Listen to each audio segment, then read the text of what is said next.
Assalomu alaykum, hurmatli komissiya a'zolari, hurmatli tinglovchilar. Men Nargiza Majidova, Buxoro muhandislik texnologiya instituti dotsenti. Bugungi mahorat darsimning mavzusi paxta mo'yni samarali katalizatorlarda gidrogenlash. Zamonaviy oziq-ovqat sanoati o'ziga xos texnologiya, uskuna va jihozlarga ega bo'lgan o'nlab tarmoqlarni qamrab oladi. O'zbekiston Respublikasini rivojlantirishning harakatlari strategiyasida ishlab chiqarish sohalarini rivojlantirish, oziq-ovqat mahsulotlarining xavfsizligini ta'minlash, sanoatni modernizatsiyalash va diversifikatsiya qilish vazifalari belgilab berilgan. Birlashgan Millatlar tomonidan bir qancha dasturlar qabul qilingan bo'lib, ularning asosiylaridan biri bu dunyo aholisini ozuqaviy xavfsiz mahsulotlar bilan ta'minlash va bu borada jahon hamjamiyati tomonidan ulkan ishlar olib borilmoqda. Birlashgan Millatlar Tashkilotining oziq-ovqat va qishloq xo'jaligi bo'limi 2018-yil 20-dekabrda ikkita yangi xalqaro kunni e'lon qiladi. Bu 10-fevral don ekinlari kuni hamda 7-iyun Jahon oziq-ovqat xavfsizligi kuni hisoblanadi. Ma'lumki, yog'lar va mo'ylar birinchi darajali mahsulotlar turlariga kiradi. Xalq xo'jaligining yog' va mo'ylariga bo'lgan ehtiyoji asosan o'simlik mo'ylari hamda hayvon yog'lari hisobidan qondiriladi.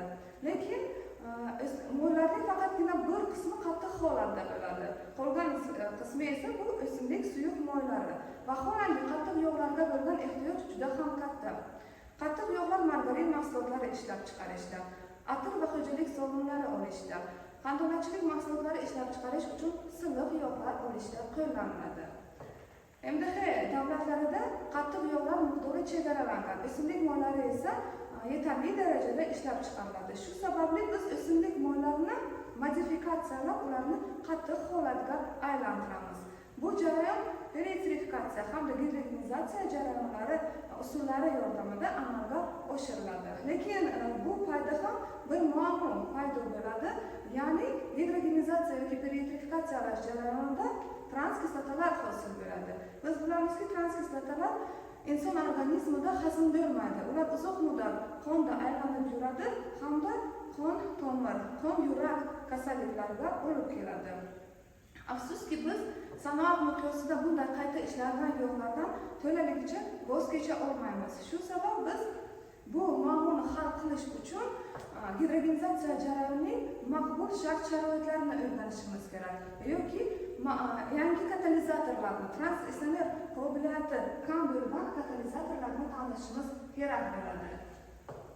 Gidrogenizatsiya jarayoni o'ziga xos tarkibli xom ashyoni, ya'ni paxta mo'yni talab etadi. Buning uchun biz gidrogenizatsiya jarayoniga paxta mo'yni tayyorlash uchun raffinatsiyaning ikki bosqichli neytrallash usulini qo'llayapmiz. Ya'ni neytrallash usulida biz birinchi bosqichda xom preslangan paxta mo'yni natriy aluminat eritmasini elektr maydon ta'siri ostida faollashtirib, keyin neytralizatsiya jarayoniga beryapmiz va uning qisman neytrallashtirilgan paxta mo'ynimizning sifat ko'rsatkichlarini baholab chiqdik. Ya'ni bu slayddan ko'rinyaptiki, ishqor eritmasi 1.6 amper kuchlanganida ta'sir berilganidan paxta mo'yni neytrallashganda biz dastlab paxta mo'yni tarkibidagi kislota sonini 6.9 mg KaH dan 3.9 mg KaH gacha tushirishni qo'lga kiritdik. Bundan tashqari mo'yning rangliligi 35 sariq birlikda 1 cm qalinlikda 36 qizil birlikni tashkil etyapti. Mo'yning chiqishi esa ashoga nisbatan 97.7% ni tashkil qildi. Neytrallashning ikkinchi bosqichida biz qisman neytrallashtirilgan paxta mo'ynimizni natriy gidroksid eritmasini faollashtirib jarayonga yubordik va olingan to'la raffinatsiyalangan paxta mo'yning sifat ko'rsatkichlarini baholab chiqdik. Nima uchun biz ikki bosqichli neytralizatsiya usulini qo'lladik? Biz bilamizki, natriy gidroksid eritmasi narxi jihatdan qimmat. Natriy aluminat ishqori esa furan, ya'ni katalizator ishlab chiqarish korxonalarining ikkilamchi mahsuloti bo'lib hisoblanadi. Ular buni musor qilib chiqaradi, odxod qilib. Lekin biz buni neytralizatsiya jarayonida paxta mo'yini qisman neytrallash uchun qo'llayapmiz. Demak, to'la mollarimizning sifat ko'rsatkichlari keyingi slaydda keltirilgan. Biz ishqor eritmasini 1.6 amperda kuchlanganlikda ishlov berganimizdan keyin paxta mo'yni to'la raffinatsiyadan olingan kislota soni 0.11% ga tushirildi. Ranglilik 9 qizil birlikni tashkil etdi hamda mo'yning chiqimi 98% ni tashkil etyapti. Endi olgan mo'yimizni, ya'ni raffinatsiyalangan mo'yimizni biz gidrogenizatsiya jarayoniga uzatishimiz zarur. Gidrogenizatsiya jarayonida katalizatorlar sifatida biz turg'un katalizatorlarni o'rgandik. Ya'ni bu katalizatorlar qurilmada qo'zg'almas joylashadi. Katalizatorlarning promotorlarini tashkil etuvchi metallar hamda ularning miqdoriy qiymati slaydda keltirilgan. Qo'shimcha metallar sifatida biz davriy sistemaning 4-8 guruh metallarini tanladik va ularni o'rgandik. Ya'ni bu nikel, mis, alyuminiy asosidagi palladiy, rodiy, rutseniy, germaniy, qalay va vanadiy metallari promotor sifatida qo'llanildi. Ya'ni biz 21 ta katalizatorni o'rganib chiqdik. Gidrogenlash jarayoni va unda bo'ladigan o'zgarishlarni biz tahlil qilish uchun jarayonni laboratoriya qurilmasida amalga oshirdik. Laboratoriya qurilmasining sxemasi slaydimizda keltirilgan. Qurilma 2 reaktordan iborat va jarayonning bo'lishi quyidagicha. Raffinatsiyalangan mo'y sig'im 1 dan nasos orqali 2-5 isitish qurilmasiga beriladi. Mo'y bu yerda 65-80 gradusgacha isitiladi hamda nasos dozator 3 orqali isitish almashgich qurilmasi 4 ga beriladi. Mo'y bilan birgalikda biz vodorodni ham kompressor muzlatgich resiverdan o'tkazib 4-qurilmamizga beramiz. Bu yerda mo'y vodorod aralashmasi 200 gradus Selsigacha isitiladi hamda birinchi reaktorga uzatiladi. Birinchi reaktor pastida gidrogenlash katalizatorlari, ya'ni turg'un katalizator joylashgan. Gidrogenizatsiya jarayoni 200 gradus Selsiy harorat hamda 1-3 atmosfera bosim ostida olib boriladi. Jarayon tugagandan keyin ikkinchi reaktorga gidrogenizatorimiz o'tadi. Bu yerda ham xuddi shu sharoitlarda gidrogenizatsiya jarayoni amalga oshiriladi. To'yintirish jarayonidan chiqqan gidrogenizat ajratgich o'ng'uchga kelib tushadi. Bu yerdan gidrogenlangan yog' gidrogenizat uchun qurilmaga idishga yuboriladi. Ajratilgan vodorod esa vodorod tozalagichdan o'tib hisoblagichga beriladi. Shu bilan birgalikda vodorod qoldig'i 11-chi vodorod tozalagich hamda 12-chi yog' ushlagichdan o'tib qayta ishlab chiqarish jarayoniga yuboriladi. Gidrogenizatsiya jarayonida bo'lgan o'zgarishlarni biz tahlil qildik va ularni keyingi slaydlarda keltirib o'tyapmiz. Bu slaydimizda ham sinov ishlab chiqarish qurilmasi sxemasi keltirilgan. Laboratoriya qurilmasi hamda sinov ishlab chiqarish qurilmasida jarayon bir xil sharoitlarda olib boriladi. Faqatgina xomashyoning ob'yomi har xil bo'layapti. Demak, gidrogenlash jarayoni uchun qulay bo'lgan sharoit bu harorat 200 gradus Selsiy, bosim 300 kilopascal, vodorodni berish hajmining tezligi 60 santimetr birliklari hamda mo'yni berish tezligi 1,5 soatni teskari birliklarini tashkil etdi.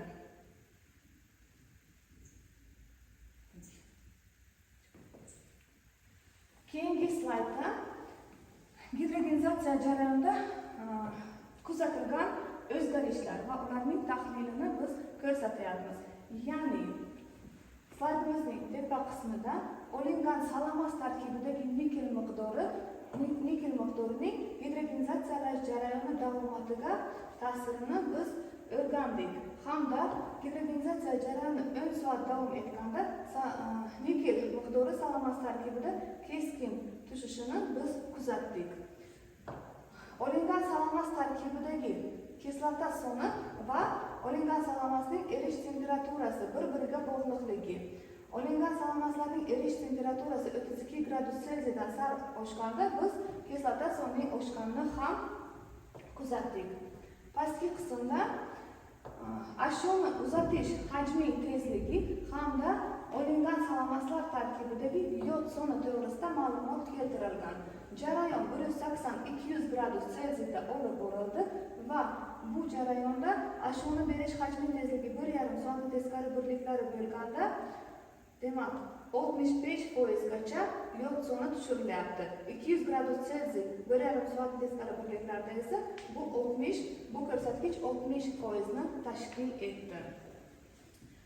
Slaydimizning bu qismida biz salamos tarkibidagi yod soni hamda jarayonning davomiyligi o'rtasidagi bog'liqlikni keltiryapmiz.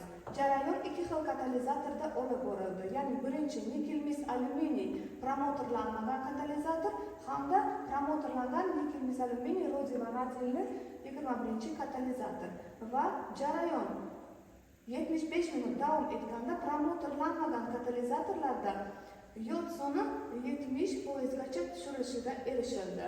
Xuddi shu davomatda promotorlangan 21-katalizatorda yod soni 60% ga pasayganini biz kuzatdik. Keyingi slaydimizda jarayonning selektivligi hamda jarayonning temperaturasi o'rtasidagi bog'liqlikni biz ko'rsatyapmiz. Jarayon 3 xil katalizatorda olib borildi. Ya'ni barqarorlashtirilgan birinchi katalizator promotorlanmagan, ikkinchi promotorlangan hamda uchinchi promotorlangan nomer 21 katalizatorda olib borildi. Va 160-180 gradusda promotorlanmagan katalizatorlarda selektivlik 75% tashkil etgan bo'lsa, promotorlangan nikel mis rodiy vanadiyli katalizatorda bu ko'rsatkich 85% ni tashkil etdi. Yana bir narsani ta'kidlab o'tish kerakki, bu katalizatorlar 100 soat ishlagandan keyin aktivligi pasayadi va ular qayta regeneratsiyalashni talab etadi. Qayta regeneratsiyalangan katalizatorda biz selektivlikni kuzatsak agar, 21-katalizatorda selektivlik 100% ni tashkil etyapti. Promotorlanmagan qayta regeneratsiyalangan katalizatorda bu 90% ni tashkil etyapti. Keyingi slaydimizda salamaslar tarkibidagi trans kislotalar miqdorining hosil bo'lishi hamda jarayonning temperaturasi va mo'yna berish hajmi tezligiga bog'liqligi kuzatildi. Transkislotalar miqdori dastlab faollashtirilgan katalizatorda jarayon olib borilganda 23-21% gacha tushirilyapti. Qayta barqarorlashtirilgan katalizatorlarda bu foiz 13-19% gacha kamaytirildi. Keyingi slaydda gidrogenizatsiyalash jarayonida olib borilgan nomer 21 katalizator, ya'ni nikel mis alyuminiy asosidagi rodiy vanadiy katalizatorda biz olgan salomatlarimiz hamda uni olish shart-sharoitlarini ko'rsatyapmiz. Temperatura erish harorati 32 gradus Selsiy, qattiqligi 220 gram santimetr bo'lgan hamda tarkibidagi transkislotalar miqdori 10-15% gacha tushirilgan salomatlarni biz jarayon harorati 200, bosim 300 kilopascal, mo'yna berish hajmi tezligi 1,5 soatni teskari birliklarni tashkil etganda olib bildik. Keyingi slaydimizda biz promotorlanmagan nomer 2 hamda promotorlangan nomer 21 katalizatorda olgan yog'larimizning sifat ko'rsatkichlari to'g'risida ma'lumotlarni keltiryapmiz. Bu slaydda olingan yog'larning qattiqligi va yog'lar erish temperaturasi o'rtasidagi bog'liqlikni ko'rsatyapmiz. 100 soat ishlagan, dastlab faollashtirilgan katalizatorda olingan salomatning erish temperaturasi 32 gradus Selsiy tashkil etganda qattiqlik 200-300 gram santimetrni tashkil etdi. Xuddi shu katalizatorda, faqat barqarorlashtirilgan, qayta ishlangan katalizatorda 650-600 gram santimetr qattiqlikdagi yuqori qandolatchilik yog'larni biz olishga erishdik. Keyingi slaydimizda katalitik modifikatsiyalashda olingan ovqatbop salomatlarning fizik-kimyoviy ko'rsatkichlari keltirilgan. Ya'ni shuni ta'kidlab o'tish zarurki, qayta regeneratsiyalangan katalizatorda mo'yna berish hajmining tezligi pasaytirilgan bo'lsa-da, yuqori qattiqlikdagi yog'larni olish mumkin. Keyingi slaydimizda sinov ishlab chiqarish qurilmasida olingan salomatlar hamda ularning olish shart-sharoitlari ko'rsatilgan. Ana bu yerda biz ko'rishimiz mumkin. Jarayon, texnologik sharoitlar, harorat 180, bosim 100 kilopascal, mo'lni berish hajmi tezligi 1 soatda teskari birliklarni tashkil etganda biz 600-620 gram santimetr qattiqlikdagi yog'larni olib bo'lyapmiz. Xulosa qilib biz shuni aytishimiz mumkin. Qattiq va yuqori sifatli ozuqaviy xavfsiz yog'lar olish uchun katalitik tizimlar o'rganildi. Sifatli qattiq yog'lar olish uchun texnologik sharoitlar: harorat 180-200 gradus Selsiy, bosim 100-300 kilopascal, ashyon uzatish tezligi 1,5-2 soat birliklarini, soatning teskari birliklarini tashkil etdi. Qayta regeneratsiyalangan katalizatorlarda yuqori qattiqlikdagi yog'lar olindi. Harorat 180 gradus Selsiy, bosim 100 kilopascal, ashyonni uzatish tezligi 1 soatning teskari birliklarini tashkil etdi. Turg'un katalizatorlarda salomatlar tarkibidagi tranzistorlar 17-3% gacha kamaytirildi. E'tiborlaringiz uchun rahmat, hurmatli komissiya a'zolari va hurmatli tinglovchilar.